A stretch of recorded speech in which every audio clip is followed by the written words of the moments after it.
the three important organs of the unitary federal and the three important organs for any proper functioning of proper democracy is legislative democracy and the judiciary. So while understanding these things, we can now divide the classification can be divided based on legislative and executive also. So the classification now can be understood as the based on two types. First one is classification based on distribution of power versus concentration of power, which can be understood in terms of unitary and the federal. And the second one is the classification based on relationship between the legislative and executive. Examples, theory of separation of powers by Montesquieu, as we have read in the very first lecture. So where he gives the separation entity or the watertight compartments or the cooperative or the loose or keeping a checks and balances methods. So here the classification is done like that. So example, the parliamentary system where both executive and legislative are accountable. So example of one such parliamentary system is Britain and India. So where we can see the executive and legislative are kind of responsible to each other. They neither overpower each other nor underpower each other, nor there is a tight, watertight compartments as such of the American Constitution. And the next one is presidential system. So this presidential system, they follow strict watertight compartment of separation of power between the executive and legislative. So this is how the classification is done based on two types. So first one, you can write an answer like this, the types of governments or the forms of government. How can you mention that this is a unitary feature or a federal feature, or per se this is a parliamentary feature or the presidential feature? This is how it can be done. So the concentration is based on power versus distribution of power and relationship between legislative and executive. You can come up with a flow chart. Um, so saying the classification on two types of classifications.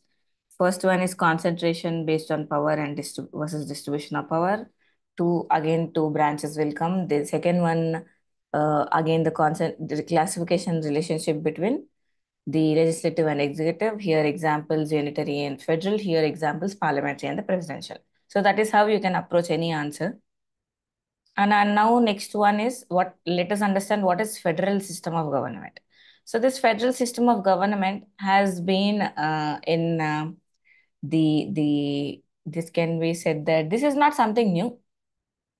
Okay, this federal system has been there since the ancient Greek, where the power was not concentrated in under one authority, but it was rather devolved to the other authorities, or the classification was done and the functions or the powers were distributed, and it was not looked after by the one sole institution, just to avoid or as such it was democratically established, or just to avoid this aristocracy rule or totalitarian rule.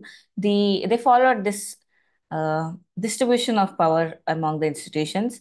So the concentration was not fixed under one authority. So also this federal system is derived from the Latin word fides, which means a treaty or agreement. Now here itself you can understand the federation or the federal system means it's an agreement between all the states. It's an agreement between all the territories or the entities inside of that nation state for them to be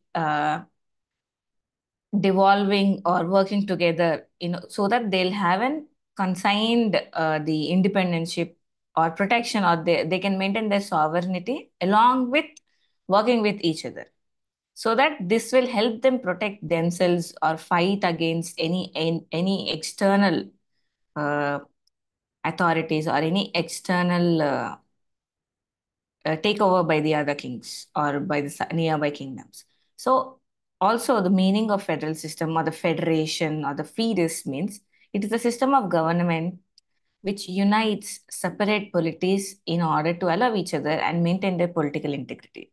So the federal system, the main crux of the federal system, or we can say main basic feature of the federal system, is it helps the political structure, it helps the nation states or the polities, different varieties of polities, to come together and work together and also equally maintain their political integrity and the sovereignty. It's not that coming together doesn't mean they are surrendering their powers or they are surrendering their sovereignty, but rather they are devolving and working together and protecting themselves unitedly. So that is what the meaning is. It is a system of government which unites separate polities in order to allow each other and also maintain their political integrity. This is what the states needed in the time of the hour. And also, power is distributed between two governments by act of an central or the state governments. So now the question comes. Also, they are coming together, and they also equally maintain their political integrity. Now, what? How does one law or and one legislation apply to every states that come together? For that, they will look into the matters and decide if the central is making any law, and this has to be ratified if it is under state list. So this has to be ratified by the states and represent themselves saying, okay, so and so, and we accept what the law has been made by the center, and we are going to follow it now. So this ratification is also not compulsory. Example, uh, some states have dual political units, like they have legislative assemblies, also they have legislative councils. So this has been ratified only by like some 22 states in India. So the other rest of the states like Kerala and etc. So they do not have ratified this. They only have one house, so which is the Legislative Assembly. But these 22 states have ratified, saying that okay, we are further going to devolve the powers and we want to have the other councils. So this is how, if there is an any central law that has been made and it's under state list or to be looked by the states for the proper functioning. So this is how it happens. And it is a dual system of government because it's a federal structure. So federal structure means there's no single government at the center which will give orders or which will give the instructions, but rather they have two governments, both at the center and also at the states or the provinces. And these provincial structures will also maintain their political integrity. So now the meaning is system of government which unites separate polities and also power is distributed among governments by act of central government, and it is dual system of government. Now, next one, important one, it is basic features of this federal structure. So initially, the federal structure or the anything federal system of government, we cannot come up with any further laws as such in a moment of heat because it has to be ratified eventually or it has to be looked into by the other states also, right? So there has to be some written structure, and this written structure has to be rigid, and this constitution is a supreme law of the land. Then only these federal structures can work. Otherwise, this will lead to chaos. And if the central authority, they have been superimposing their powers, then federal structure don't like those powers, then there won't be any unity. There won't be any federation. Sorry, there won't be any the federal system. So that is why it requires the written and the rigid constitution. And the another most important feature is distribution of power among the center and the states. This distribution of power among the center and the states, what makes this rigidity or what makes this the compliances come together and work for the betterment and without any the proper without any issues that they do not want to be imposed upon by the center. So, and also the another most important one, as we have read in judiciary and the judicial review structure, the basic feature, anything which will keep a tab on legislative and executive is judiciary. And judiciary, why does it maintain its the superiority, or why does it maintain its status of being a watchdog or being a guardian of the constitution? Is it is independent. So now you can ask this question of how it is being independent. So you have to understand what is the meaning of being independent in the concept of as a political institutions. This can be seen in the form of appointment of judges and the salaries that they draw from, and they have certain powers which have been fixed by the document so-called constitution. So these all features, or these all important notions, helps them maintain their independence. So in here also, the independent and impartial judiciary to settle the disputes between center and the states. So the Supreme Court only has the authority which can look into the issues between the interstate or the center states. Because suppose there's been a dispute of water dispute between interstates. Now, which state court will look into it? If one state court will give one, high court of the state of a particular state will give some judgment, then obviously the other state government would say it is being biased because the high court belongs to that state.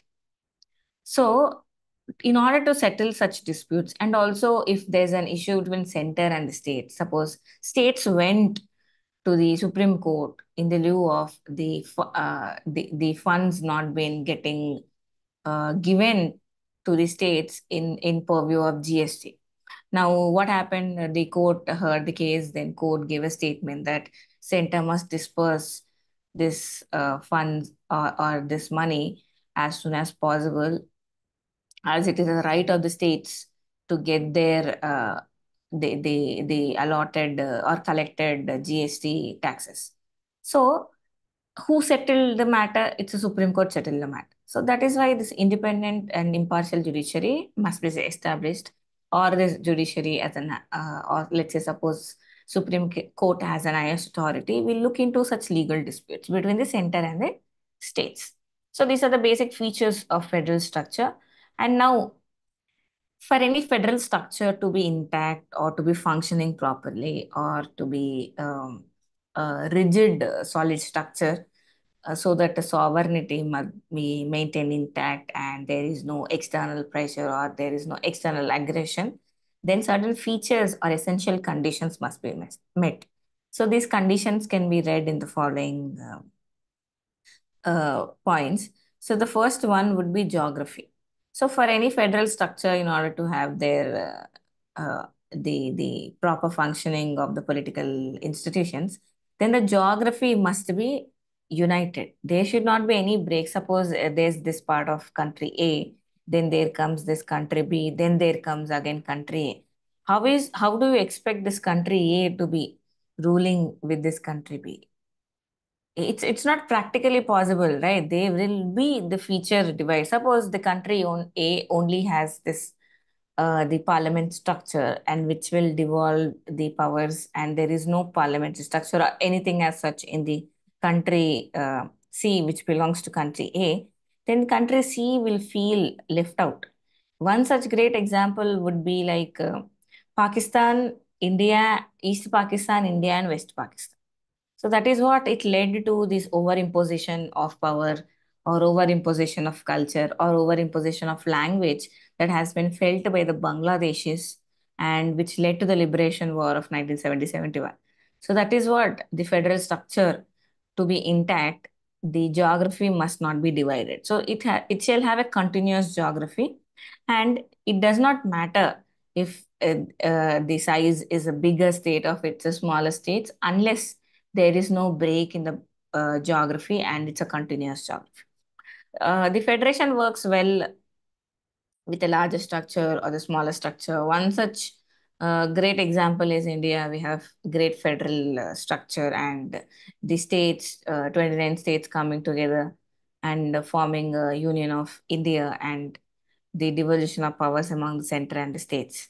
And now, another most important essential condition for the federal structure to be working properly is community of interest, and such as, what is this community of interest? Race, language, culture. They also act as a uniting feature for federal structure. Not just geography. Geography, if though exists, if the people there do not want to be united with this or with their neighbor races, then what is the purpose of having a continuous geography? When the citizen itself, when the citizens are itself not looking into or wanting to be with them or sharing their power with them. So these factors such as race, also the language and cultural acts act as a forcing federal structure. Again, example is the East Pakistan and the West Pakistan. They had imposition of Urdu over the Bengal, most of the Bengali speaking people. So here also the language did not uh, sorry, there was a clash for the language. So this is how community of interest also is a basic essential condition for any federal structure to be working properly. Now another most important one is absence of inequality.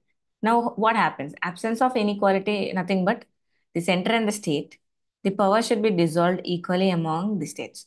So the center should not favor only one state, although the other states are also being a part of this federal structure, and also being they, uh, they have been devolutionally giving their independentship, or they've been loyal to the center, or they've been working as per the constitutional requirement.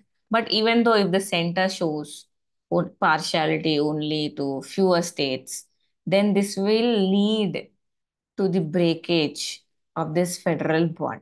So that is why the center should be not showing partiality to any states, but rather they should look into the development of the every other state, and which will in turn help them to create or cut off this regional imbalances. So the center should work as an agent to stop or to get rid of this regional balance imbalances, or rather than creating more of such regional imbalances. So this is another great important feature, essential condition. Now, next one is political and social institutions. Now, what happens? When can we say that the political and the social institutions will have a proper structure? So when there is a same type of government that has been there at the center and the same type of government, I'm not talking about the political party, I'm talking about government structure. So same type of government structure at the center and same type of government structure at the state, then the similar institutions will create a wave of familiarity, and people also can keep a tab on it. Otherwise, suppose the center follows the first past post system, and suppose the states they said to follow line of vote, then that doesn't make sense, right? So here the board structure has to be similar, same, and the center and the state, all the political institutions, they must create this sense of familiarity, rather than creating this chaos or like sense of like we don't know that structure, we are not familiar with the structure. They should not create this notion among the citizens. Now the socio-economic development, both center and states represented, they should not exist any regional imbalances which leads to destruction of federal structure. So this socio-economic development features or the policies or any welfare schemes that has been put out by the center shall be targeting all the states equally. If suppose they are meant for the every state, then it has to look into every possible way so that the regional imbalances shall not be created. Then what happens? Suppose if there is an only one state that it has been favoring and it has developed, other states will feel and they might want to break away from this union, right? So this is what the essential feature that must be kept in mind. And national integration, how can we keep a national integration intact to avoid any disagreements?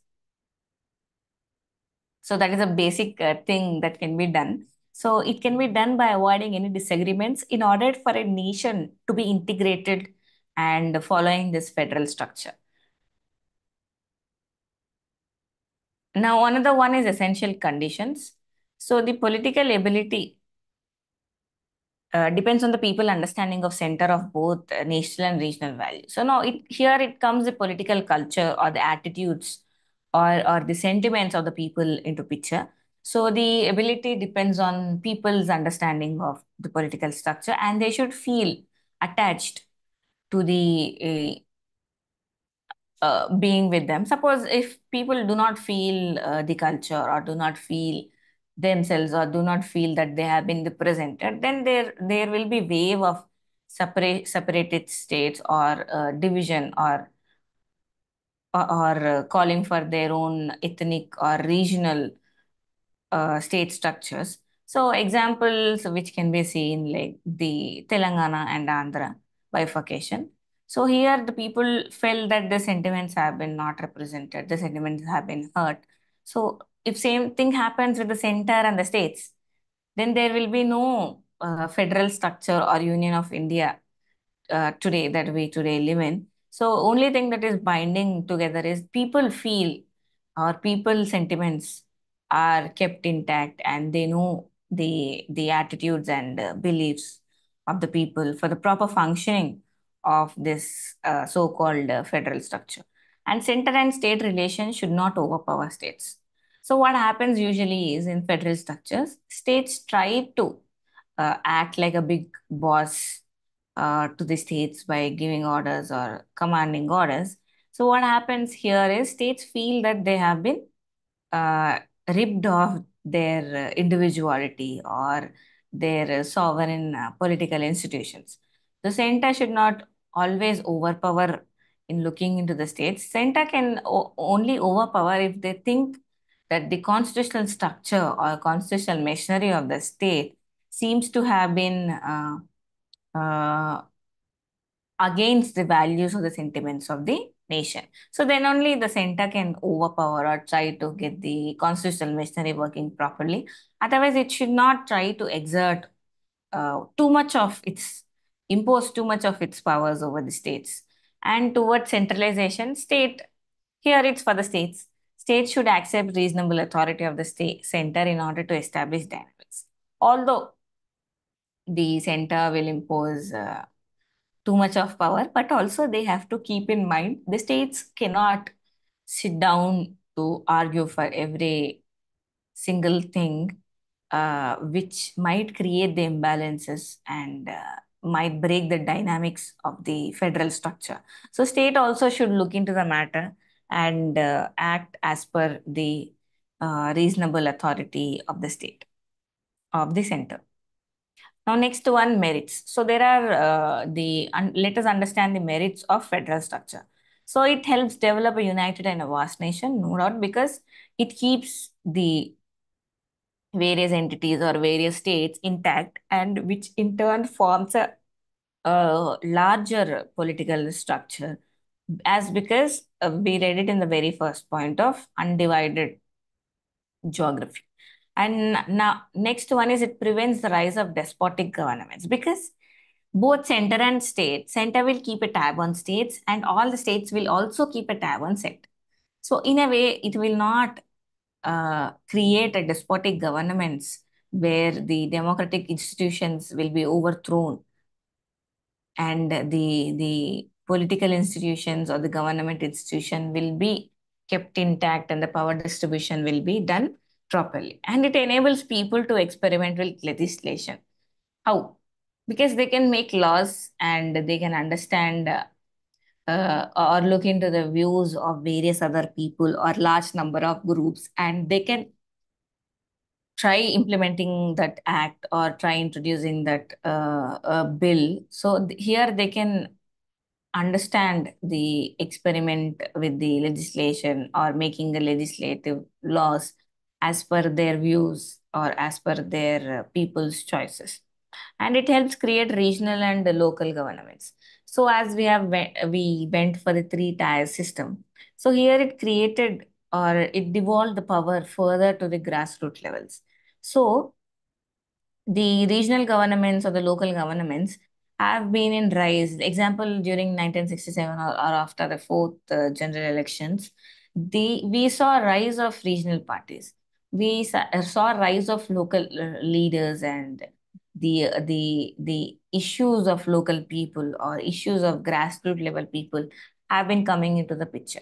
So this in a way represents everybody, not just the majority of the people, even the minority of the people or the minority issues would also be considered if the power has been devolved from the center states to the local grassroots levels.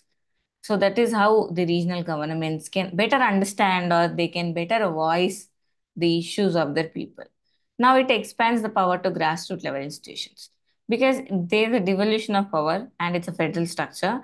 It's not just the central has controlled everything. Now the devolution of power has been uh, begun from the center to states. Now also states as it cannot hold the power, it also have devolved the power to the further regional institutions or the local institutions. So this expands the level to the grassroots level institutions, which helps people to participate or to express their opinions, their views, or their choices, or how the legislation shall look into their issues while making any further policies. The next one is it helps form self-government and good administration. How? As there's a devolution of power and everybody keeps a tab on everybody else, and also they will look into whether the majority or and the minority of the opinions are being considered in making any law. So this is how it can help them form self-government or a good administrative structure. Now, as there are merits and there are also demerits to this federal structure. Now, next one is it weakens foreign affairs conduct because the center, sen- uh, the another most important question is in India, we have foreign policy all over India. States do not have their own separate foreign policy. So, whatever the central foreign policy we follow, states must also abide by it because we all are unity of India. So this, in a way, it's said to have weakened the foreign affairs conduct, and also as the influences would be made from the overall picture of the entire vast geography and the rebellion of states. So why does a rebellion of states happens? Because center sometimes might favor some of the few states where their governments or their party governments have formed the majority and they have established the government in the states. Center said to have little deemed or little partial towards the states where their national party, which is at the center, uh, that party government has formed in the states. And also, if states feel like there has been no proper policy that has been framed to address their issues, which led to regional imbalances, now states will also rebel against them. Another most important one is the devolution of funds in between the particular region of the states, and there has been an issue. Example, Telangana states, if we look at Telangana and Andhra Pradesh before bifurcation, the main issue was like fund allocation and the people not abiding by the gentleman's agreement said so during the integration of the states. So all those things piled up and center not probably looking into whether the funds have been getting devolved or not, or whether the agreement that has been looked into has been followed or not. This will in a way create the rebellion of the states. Or also some states have been making a proper revenue, and this revenue which will be devolved to the other states for their development, and some of the states might feel that okay, we are giving a lot of revenue to the center, but rather the states which is giving nothing, that has been given our earned money to them. So this might also create a rebellion, and division of power into groups creates factionism. So as the power has been devolved among center and the states, and this was further divided into the grassroots level institutions or the local self-governments, this might create various factions that has been formed at various different pockets. So this various different the groups or different identity, different ideological groups, this will create, this federal structure will further create the factions, and there is no uniform legislature, and which causes a delay as the center and the state have both have different legislative structure or the executive, the governments. So this ratification, let's suppose the passage of bill by the center and equally the ratification of the bill by the states will create a delay, as it will take further the institutional machinery to understand that. And also, it is an expense and time taking due to dual political structure. Although has been a basic feature of this federal structure, but also it is one of the demerit, because there's a lot of uh, paperwork, and same procedural paperwork will go in the center, and even that bill has to be passed in the state, the same procedural work or same reputation, which will further cause lot of money and lot of revenue, and the institutions, the machinery that has been duped. I mean, they have to follow this dual structure. So there's a lot of investment, there's a lot of money that will go waste in just repeating the procedure. Now, next, another important feature, another important classification that we've done is unitary system. So now what happens in this unitary system is state is organized under a single central government. So there are no state governments, only there is a single central government which will devolve its power. That's it. Example can be seen in Britain, France, Bangladesh, and China. And there is no dual political structure, as there are no state governments itself. Or per se, there are no grassroots level institutions also. So the whatever center makes, that becomes the law for the states also. So as there is no structure at the state itself, there is no concept of dual political structure. So whatever are the demerits of federal structure are features of the unitary system. So this is all both in a near line or the vertical line divisions. So you don't get confused, or sometimes if you don't understand how to write an answer, you can, this is how a trick you can follow. And it is operated under single legislative entity. Right. So there is only one political structure or institution at the center that will only look into that they only have single legislative, single executive. They will only look into the issues. They will only follow the decrees. They will only follow this for acts. Now, state authorities are subordinate to the central authority.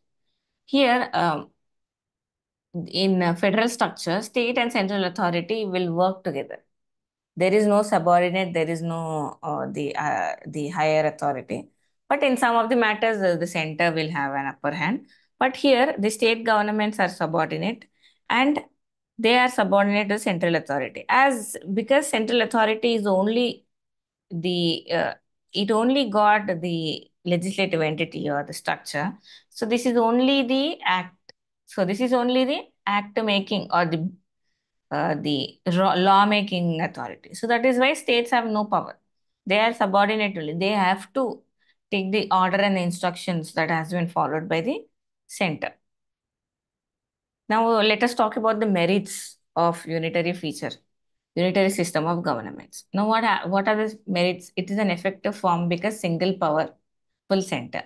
Whereas in federal structure, it's more or less of more of argumentative, as there are many structures, dual structure, the center and the states.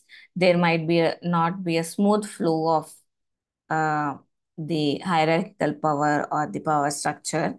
So but here, as it is only one entity, so this is effective form, and it is easy to deal with emergencies. So this is where the unitary structure comes into favorable picture when there are emergencies, as they need not have this um, the ratification of the states or per se, or they need not have the permission or the acceptance of the states, or if there's an emergency need. But here it is in unitary structure, it is easy to deal during emergencies because only center can make the laws, and the states must follow that. So there's no much drama, there's no much arguments for it. And also it is flexible. Constitution can be amended as per the need. In federal structure, constitution cannot be amended as easily as possible, because suppose there's a constitution which involves the state to ratify, then most of the states would not ratify, and that bill would not be called as an act. But here, the flexibility makes and the only single authority of legislative structure, it is easy for the center to amend any laws as per their wish. And uniform administration and legislation, people need not keep a tab on it, as there is only single entity at the center and that will look into and that will pass the laws. And also it's less expensive because no dual political structure, only single authority, and they make the law and it's a final. States have to obey. And suitable for small countries with homogeneous religion and languages. This is not possible in a country as heterogeneous as India with various diverse races, cultural, traditional differences, language. But this is easy if there is a homogeneous religion, homogeneous language, and it's easily manageable and culture. Next one is demerits. What happens? Demerits is as there is only single structure at the center, and this might turn out to be autocratic. Because it's a strong government, it will make any laws which is favorable for itself and it will impose on states to pass it or follow it. States, no matter what, they cannot rebel. They have to follow. So this will create autocratic government at the center, and it crushes local and regional voices and initiatives. As only center make the laws, we might not know that how well the regional voices will be heard, as because they are making law for everybody. They cannot consider some group or minority group or smaller issues of certain particular pockets of the nation. So this is one of the demerits of unitary structure, and regional issues are most likely to be ignored. So as their agenda only is to make a law for everybody else, keeping in mind. So they will look into the only majority issues or majority crises. They would rather not look into any regional issues or any regional factors that has been disturbing certain pockets of the nation. Example, China. And next now the another classification based on the relationship between executive and legislative is a parliamentary system and presidential system of government. Now, what happens in parliamentary system of government?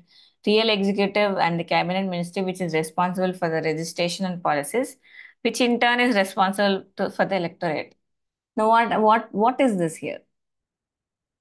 The real executive is nothing but the MPs or the MLAs or the uh, MPs or the MLAs that you elect during the Lok Sabha elections or the state assembly elections are the real executive. Yes, and they are responsible for making the legislative policies. They are responsible for addressing the issues of the public in the parliament or the assemblies, and they will sit down to pass on that bill. So now, suppose what if after getting elected they do not do anything else? Now what? They are responsible to the electorate, right? They are representing the constituency. So the constituency members of the electorate would vote for them for the label candidate, for the credible candidate whom they think can represent them well in the parliament and assemblies. So this is what the parliamentary system of government means. And example is Britain and India. Now, the features of parliamentary system of government. So the features would clash mostly with the legislative, executive, and judiciary that we have read in the previous lectures. So do not get confused with that. First one is nominal authority or the head of the state. Now, what happens here? The nominal authority of the head of the states, they are not the real authority as they are not directly elected by the public. So this authority could be either monarch. This monarch could be either the hereditary or internal elections for sake, or indirect elections like president, electing a president. Now, next one, administration is done in his name. Entire administration of the structure will work in his name. He is a titular head, also we can call it rubber stamp. And he appoints prime minister, who is the head of the states. Okay, now we have to address president as now she here. Okay, she appoints prime minister who is the head of the state. Okay, now who is this prime minister? This prime minister could be the member of the party which has majority, one majority of the seats in the parliament. Now they will come up with their own majority party leader, and this leader could be appointed as a prime minister, and this leader can be either elected or they can be given time of 6 months or so for them to be elected again to the house and represent their government. And but here the prime minister is a real executive and the working head of the state, as they are directly elected by the public. And prime minister is the leader of the popular chamber and chief spokesman of the government, because he is the leader of the majority party, and this majority party usually forms the government.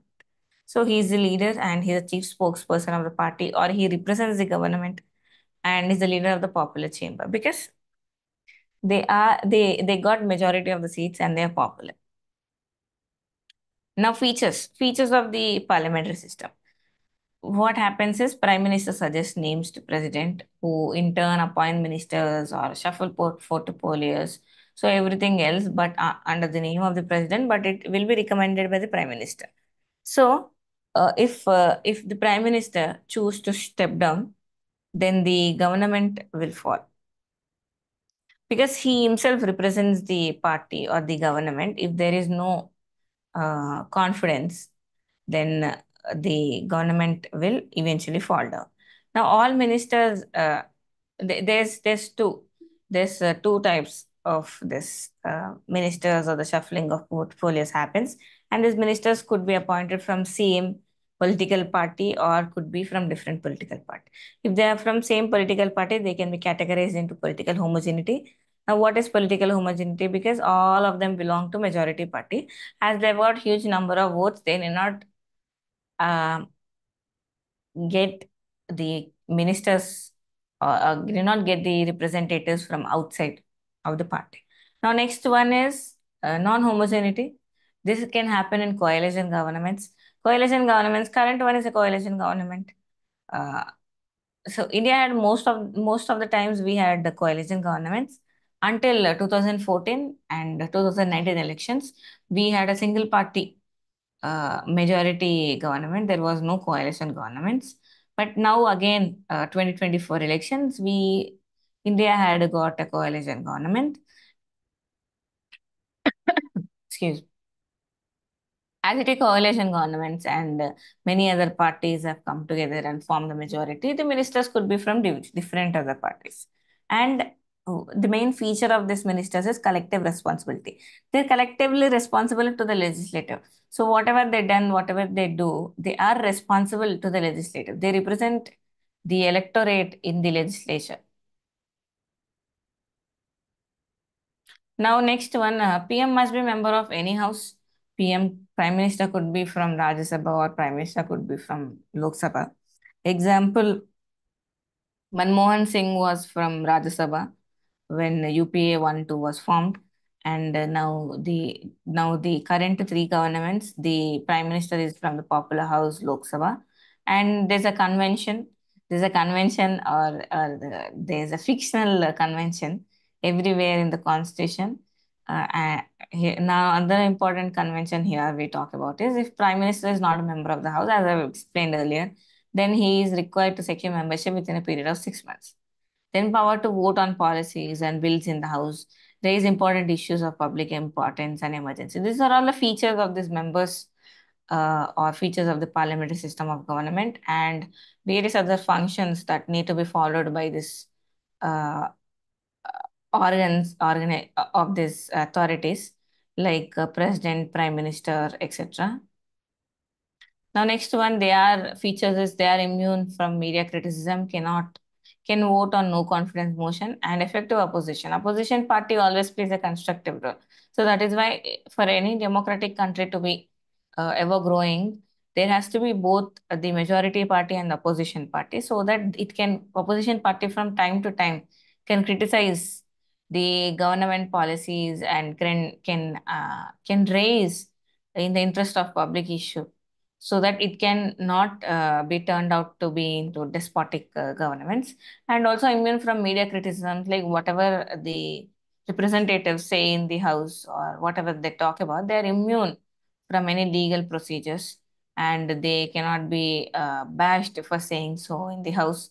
And also, suppose if they think that they have lost their faith in the leader that they have elected, they can always go for no confidence motion, where they will elect or vote out for the prime minister to step down. Now, there are merits of the parliament system of governments, of course.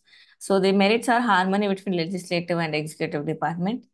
And in case of deadlock, it could be resolved easily because speaker can address uh, uh, the joint session of the Lok Sabha and Rajya Sabha, and the deadlock could be resolved easily. And executive is accountable to the legislative. There is no double separation of powers.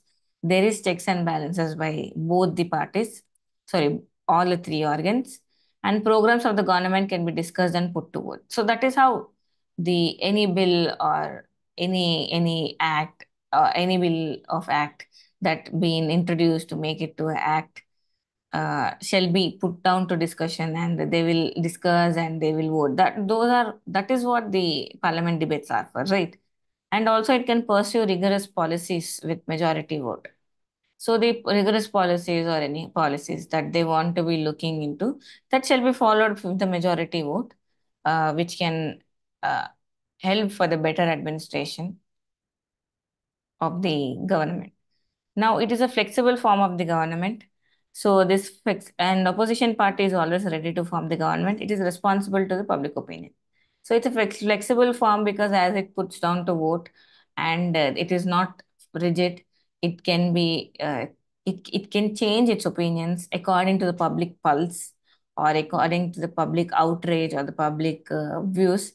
And also, suppose majority party will lose its confidence in the house, then there will always be opposition party next in power to form, ready to form the government. So it's not like the country will be left out of not no government for the proper functioning, but there will be the opposition party. That is the purpose. It is to criticize and immediately form the government if the majority government loses confidence.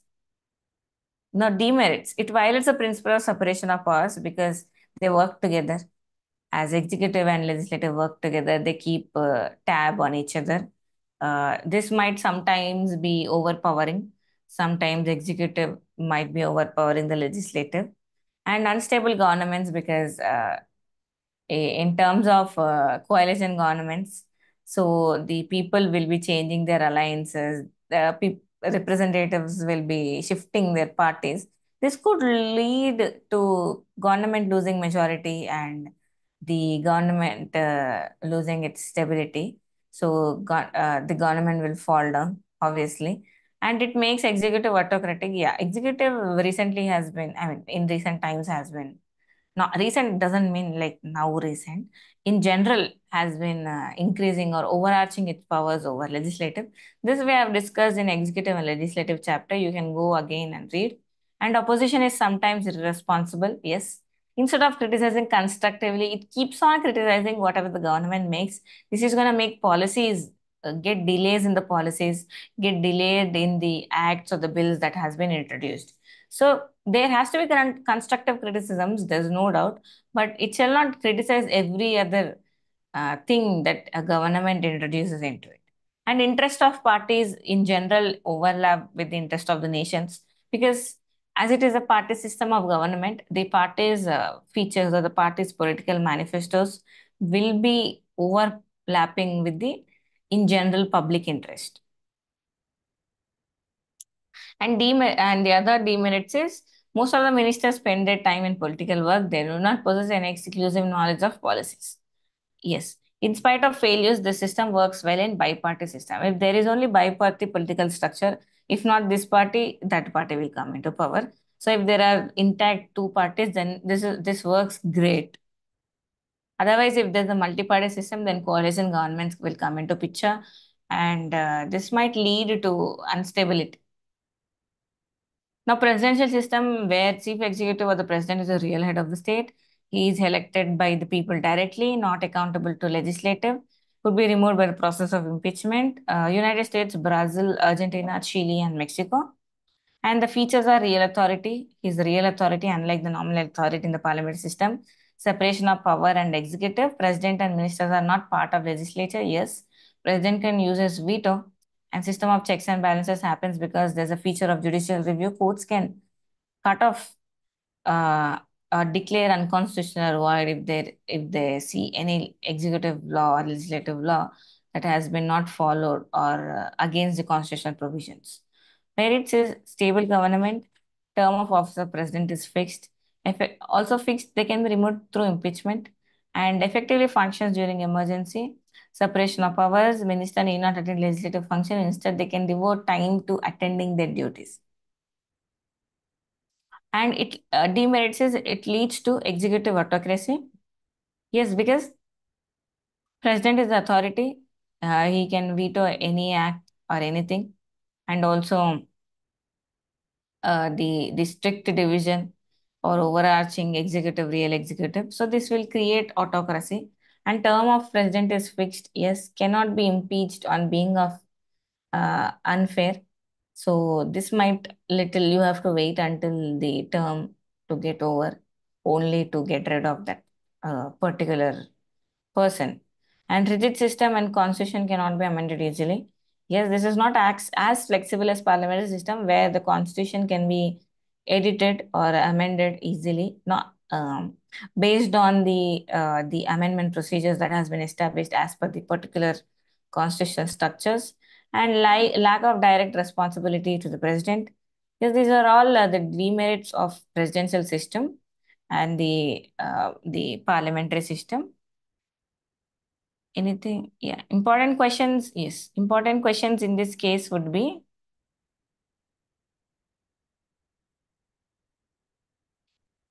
so important cases in this case would be they'll ask you to write features of unitary and unitary and federal structure.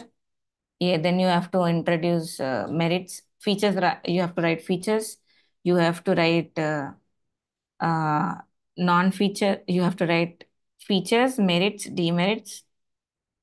Only two questions, probably. So they'll ask you unitary features, federal system of government, and second question will be presidential system of government and parliamentary system of government.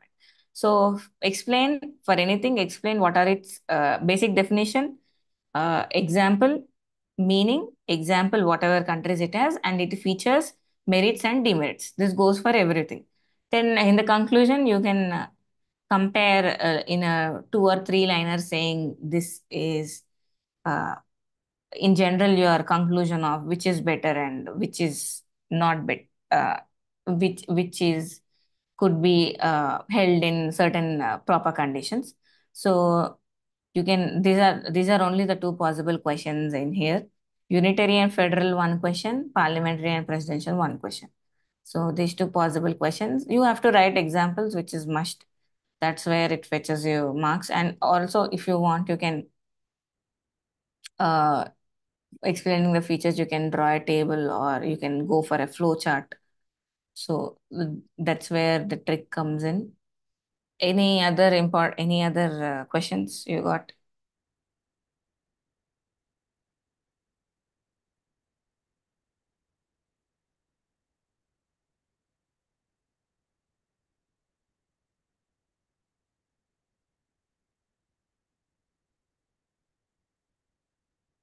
So yeah, see you in next class again.